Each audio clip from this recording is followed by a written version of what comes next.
Welcome to Kent Hance, the best storyteller in Texas. Thanks for being with us today. We release new episodes every Monday. And Chancellor and I had a busy week. We went down to Houston this week, and we've got an interview with the CEO of Petroleum, Vicki Hollub, coming up. That was enjoyable. Oh, it was, and she is very smart, a great CEO, and is the only woman to ever be CEO of one of the 7 major oil companies in the world. And she's done a great job. I think one of the things that it says a lot about her is that Warren Buffett has invested so much money in her company. He's followed what she's done, and he's given the stamp of approval. But it's a great interview, and people are going to love it. We'll have it out in a few weeks. Mm-hmm. But she did an excellent job, and I think they'll really love it. And I believe that number that Warren Buffett gave was $10 billion. Yep, with a $10 billion in. And if somebody's going to invest $10 billion with you, they're bound to have a little faith in you. True. Let's get started with our saying of the day. What do you have for us? We love the things we love for what they are. Robert Frost. Mm-hmm. And that says a lot about love of country and for what they are. But they change a little from time to time. And so you have to be flexible. And we're seeing a lot of that now. We certainly are. We are. There's a lot to get to. Of course, we've got the Summer Olympics are in full swing right now. And the big story that dominated the headlines last week was a female boxing match. A female boxer who some people think is biologically male forced her opponent to quit in 46 seconds. She went over when she had to give up. She was just getting pounded and threw her helmet down and said, "This is unjust." Mm-hmm. You know, and it is. That the guy can go in there and say, "Well, I think I'm a woman." Boom. Just knocked the crap out of her. It's beyond comprehension to me. I don't know what I'm missing here, but I don't think it's much, but it just certainly doesn't seem right. President Biden made a change on Title IX and did it really for transgender, mm-hmm. and that people that may have certain chromosomes and may have certain body parts, but think they're the opposite sex. Mm-hmm. And the Attorney General Paxton filed a lawsuit against it, and Governor Abbott said he is going to disregard it and told the Texas Education Agency not to pay any attention to it. Too many times, and it's not just Biden, it's anybody that's been president, presidents go out of their way to make executive decisions that really should not be legal, because you should have Congress making those decisions. And I think that's Congress needs to take back that control, whether it's Democrat or Republican. They need to make this decisions that are major decisions, need to be voted on. People go home and run for election. They've made it a complicated issue on transgender and sports and everything. And, you know, I hate saying, just in Dimmitt, where I grew up, I think they'd say, now, if you have a penis, you get in this line. If you don't have a penis, you get in this other line. If you don't know what you got, or, you know, we'll get you a third line. Mm-hmm. I mean, this is not rocket science. And the girl that was boxing from Italy had trained all of her life to be a boxer in the Olympics. And after 46 seconds that she gave up, said she got it pounded twice. And so a guy's, you know, got the potential for getting the gold medal for beating the hell out of a woman on worldwide TV. And, you know, something's wrong with our priorities when we get into a situation like that. And they ought to accommodate people that are going to be transgender, but don't put them in the women's sport. Make a third group for them if that's what you need to do. Mm-hmm. But Abbott and Governor Abbott and Attorney General Paxton fought this thing, and so there's going to be more that'll come up about this in the future. As I was driving back from Houston last week after the interview with Vicki Hollub, I was listening to the radio, and one of the hosts, Donald Trump, called into the show that afternoon, hours after the fight had happened, and former President Trump said, quote, "He will keep men out of women's sports," I don't know if he can do that. I saw that Trump was answering what Biden had done and was saying that he'd take a different approach. But neither should be able to say, well, executive decision, we're just going to change the law, what it is. And you should not be able to do that. And the Supreme Court's been pretty consistent about it. If there's some gray area out there that needs some clarification, that's one thing. But just to completely change something with an executive decision, should not be able to happen. That should be up to Congress, and then it goes to the president, and he can sign it or he can veto it. This is the whole checks and balances thing. Checks and balances, and Congress has given up a lot of authority, a lot of power over the last, several decades. Another interesting story this week was the masterminds of the September 11th attack, where over 3,000 people were killed, made a pretrial agreement to plead guilty in exchange for not getting the death penalty. That put people up in arms. Of a lot of the families of the people that were killed in September 11th, they were raising the stink. And now Lloyd Austin has stepped in and has reversed that decision. Tell us how that works. He made the right decision, and I think it was overwhelming, the public support for, not throwing out the death penalty on that case. There were over 3,000 people that were murdered. They weren't just killed, they were murdered. And if you can't give the death penalty in that case, then you're never going to give it. And so I think they should continue to try to move forward on that. It's been 23 years, and that justice moves slow, way too slow in most instances, especially in this one.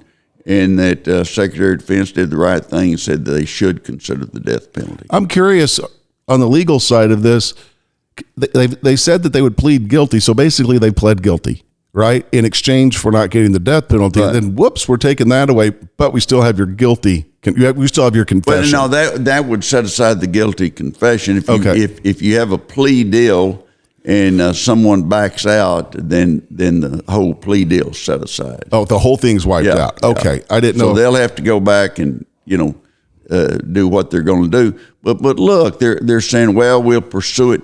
I mean, it's been 23 years, almost 23, and that this case should have been going a long time ago, and that the putting it off is just bad for the families and bad for the people that are accused. Yeah, the firefighters were really upset because they're losing one guy every 3 days that was there, one of the first responders at the World Trade Center, and because of illness, for health reasons. And, you don't sit down there and breathe that air without having some damage and lung damage, and they've definitely done that, and they're to be commended. But I'll tell you, it's just to wipe out the death penalty on 3,000 murder cases. Just stop and think. If a district attorney somewhere said, we've got 3,000 murder cases and we're just going to make all of them, sentences of time,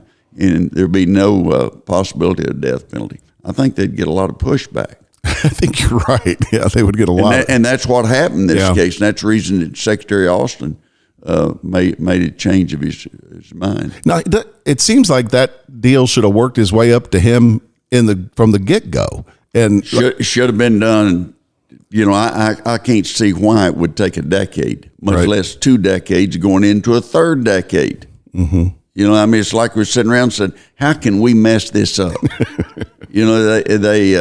They probably had some committee look into it. And the committee's nothing more than a cul-de-sac for a great idea. They just going to mess it up.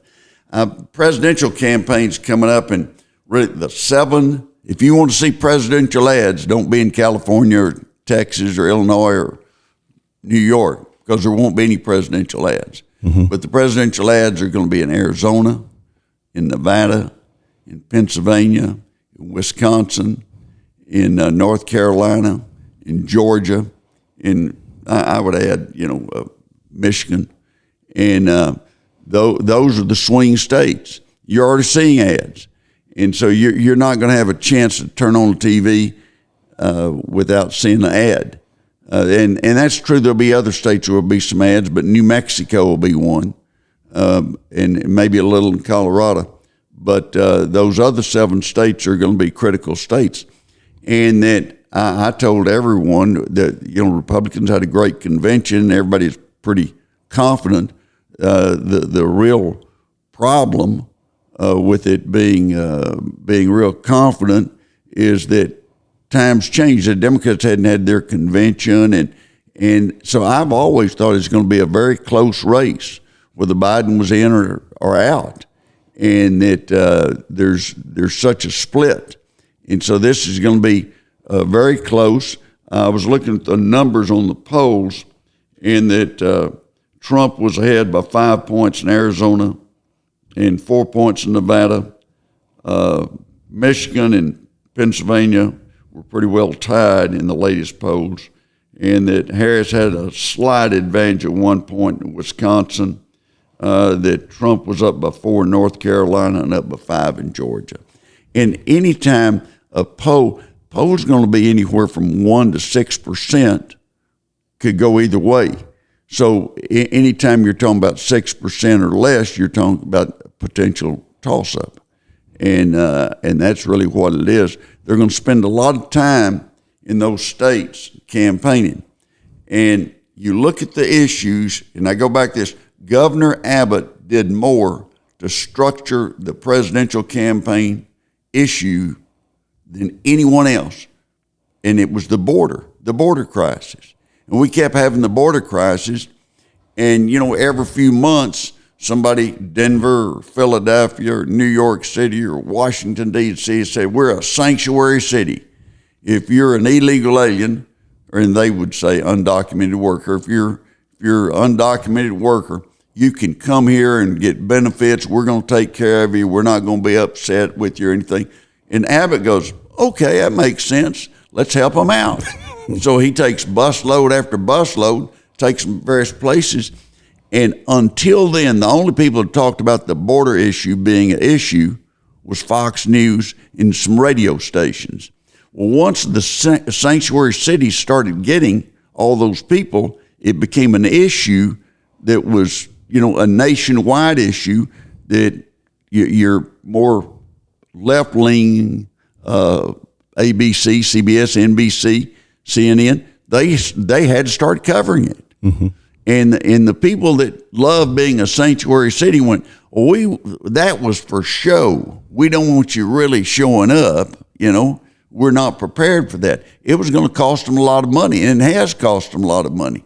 And they're saying, well, the federal government needs to pay us now because they didn't have a policy that protected us. But the border issue, we've had an invasion of somewhere between 10 and 11 million people, if you believe, even the most conservative estimates. And that's truly an invasion. I think people that don't have a job in another country or they're fearing for their life, I understand where they're coming from. But that doesn't mean that we can solve all their problems without having more problems for us.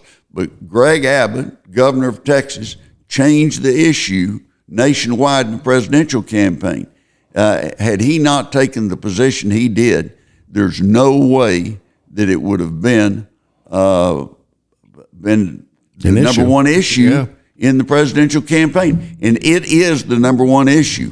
The Afghanistan pullout's a big issue. There's other issues that are big issues.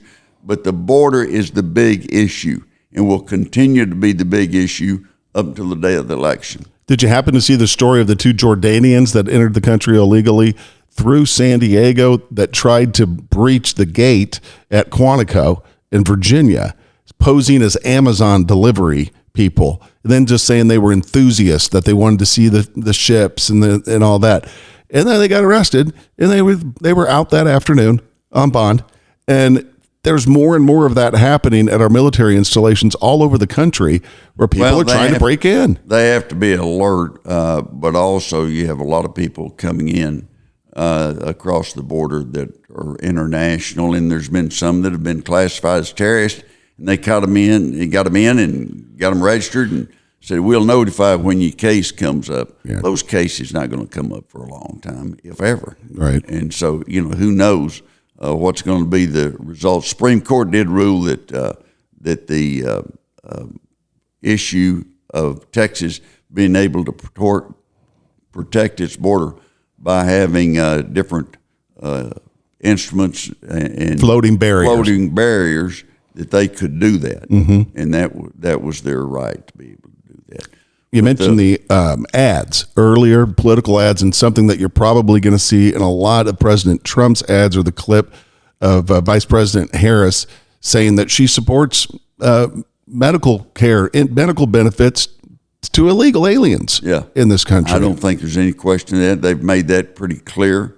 In California, as whether it's education benefits or whether it's benefits of health care, that they're going to get care.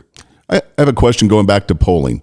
Do you remember like the biggest gap in polling? Not gap, but a presidential election or a Senate race where someone was polling and winning by 40 points or anything? Not lately. It's been so close. That you'd see somebody winning substantially. It looked like that Truman was going to lose his race, and some of the newspapers went to print and having him defeated, and Dewey wins. That's right. And it was Truman that won. So they got their papers out a little fast. But polling has changed, and I talked about this a couple of weeks ago, that you don't have people all have cell phones. There's a huge number of population does not have a landline in their house. And so your projections are not as accurate as they used to be. And I think everybody was polling that Hillary Clinton was going to beat Trump. And he got enthusiasm. Anytime you're watching something where there's a big turnout, I think you'd have to pay attention. When the Shah of Iran was having people demonstrate against him, he had 1 million people show up. It's hard to give 1 million people if you give free food. You just can't do it. And so if you have that kind of audience turn up, and Trump, he was having 20,000 to 100,000 people show up at midnight or 2 a.m. near the election day. And Hillary Clinton did not think that she needed to campaign and have all that many events the last couple of days, and didn't. It wound up costing her the election. But always look at turnouts. If they're halfway accurate, then it's something that you need to take into mind about what's actually happening. A lot of people showing up. They're interested, and there's a reason there. Shows your base. If you have big turnouts, shows your base is going to turn out and go to the election and go to the polls. If you're having turnout and you've got 100 people there, that's a different deal. And you've got to have it where it's.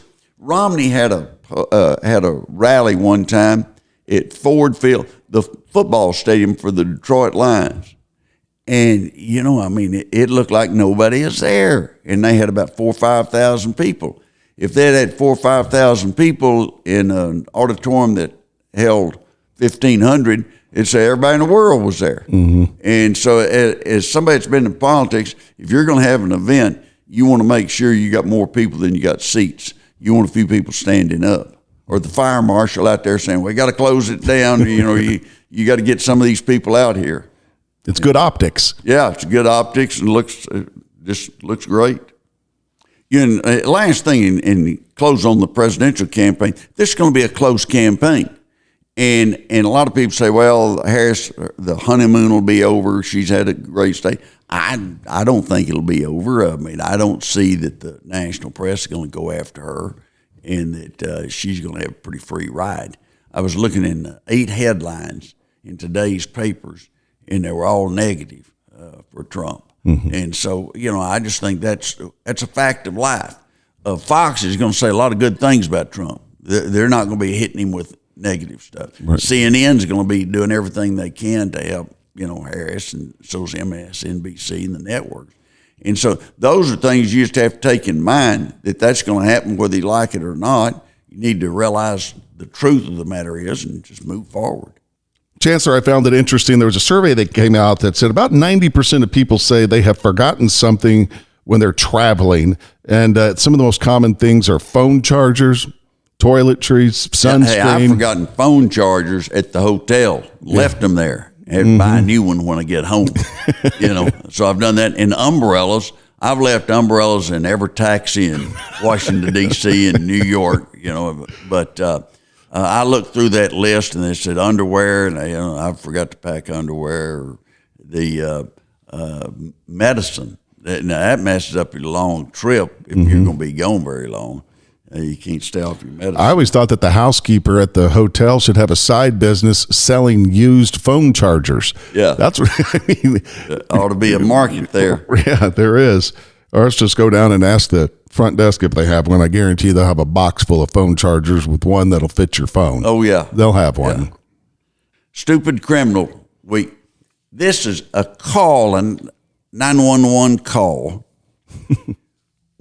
They mentioned that there was a disturbance going on, and that somebody had a gun, somebody had a knife, somebody had a broom, somebody had rat spray or pesticide spray or something, and they called that out to the police in the car, and they had to go try to break it up. Everything, they sent more than one car. But can you imagine? You're the cop, you get the call, and they're saying one of the persons having a gun, one's got a knife, one's got pesticide. One's got, I forget what the other one was. Well, did you see what started the fight? Oh, they were arguing over cooking. Chicken. Yeah. Yeah, how to cook chicken. Don't get in arguments over, get an argument over how to cook chicken, and somebody pulls a gun and shot in the ceiling to get everybody's attention. And it didn't get everyone's attention. Somebody grabbed a knife, and these people should not be hanging out together. They may be relatives, but they should not be spending time together. Police officer friends of mine, more than one, have told me that the worst call that they can get is domestic disturbance. The worst. People will be so mad and so livid, any judgment may be gone. And you may get shot over somebody having an argument with their wife. Or their husband. Or at a family reunion, a cousin and an uncle. They say that the domestic calls are the absolute, and one person's going to leave.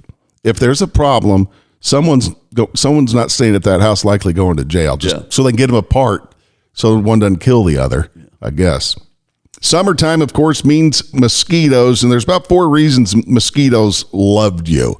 But I know that your dad, they didn't love him. They never bit him. He would go out in irrigation fields, change the water, mosquitoes just be all over you, and they didn't bite him. They stayed away from him. And if they got on him, they didn't stay long.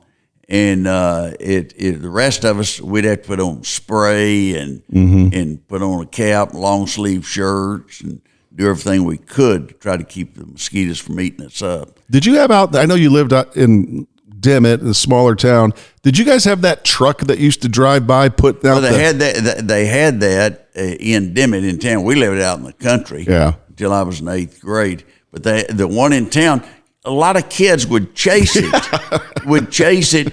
the parents didn't stop them from it, and they'd get into the smoke and everything. And said, if it's going to kill a mosquito, if you'll get enough of it, it might kill you. Wise up, kids. Don't be chasing the mosquito truck. We just didn't know any better, did we? Didn't know any better. Just real quickly, some of the reasons mosquitoes love you. You just exercise, your body is warm, and it makes you produce more carbon dioxide and lactic acid, which mosquitoes love.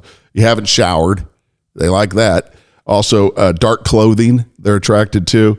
And if you're drinking alcohol, they like to get a little taste of it, too, out of your bloodstream. Apparently, it dilates the blood vessels in your skin, making it warmer for a while. You might have mosquitoes be an alcoholic. Yeah. They just hang around and try to get the blood out of people that had a drinking problem. I don't know about that, but this is the only time of the year that in Alaska, I've been to Alaska in the summer. They have some mosquitoes. Really? You think you've got mosquitoes in Texas, something?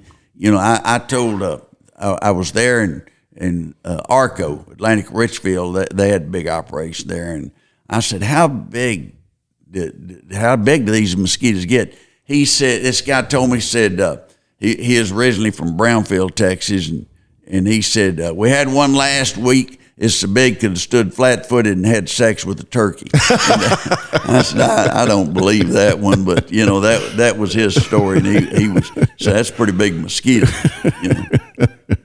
Willie Nelson. One last thing, I was dealing in a book about Willie Nelson was on the Johnny Carson show in '87, and Johnny Carson says, "Now, as you're a performer, you have groupies go around and want more than your autograph. What do you do about that?" And he said, "I try to accommodate them."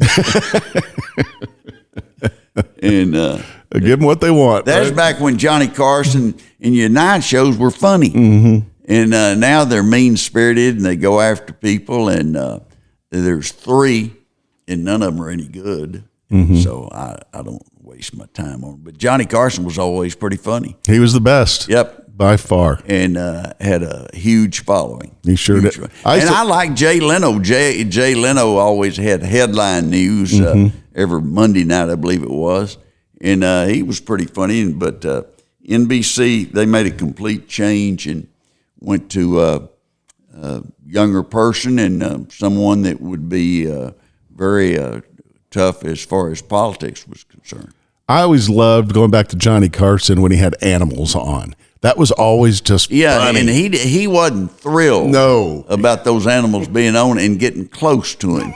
he was always kind of backing away a little. And there was a girl from San Diego Zoo and somebody else that oh yeah, I remember those guys. Yeah, and of course on Sunday afternoon when I was growing up on television, they'd have the Mutual of Omaha, Animal Kingdom. Yep, Wild Kingdom. And they'd have had this guy, and I can't remember. Marlon Perkins, and his sidekick was Jim. Yep. Somebody. And he'd say, "Now, Jim, hold this python so that I can show him how long it is and everything." And Jim be over there, and the python be trying to choke him to death. And he'd be trying to save his own life. But I will watch it, but that's as close as I wanted to get to a python. In the Everglades, they've had so many pythons and everything. They give rewards for people hunting them, and people they put a bounty on them. Put a bounty on them, and kind of like you put a bounty on wild hogs in Texas, and people you'll have to shell out millions of dollars, and you don't think you made a dent in the number of hogs. Those pythons are predatory, and they're changing the ecosystem in the Everglades. And the good old boys, I'm still waiting for an invite for someone I'll come down and hunt those things with you. I'd love it. Be fun. I'm not going. You don't want to go? You can get a camera and take pictures, and have your iPhone take some pictures. Here's where Sandy died. Python got him. And I think they might get me with a heart attack. They might get me pretty fast. Saying of the day, we love the things we love for what they are. Have a great day. Kent Hance, best storyteller in Texas. We always enjoy having you.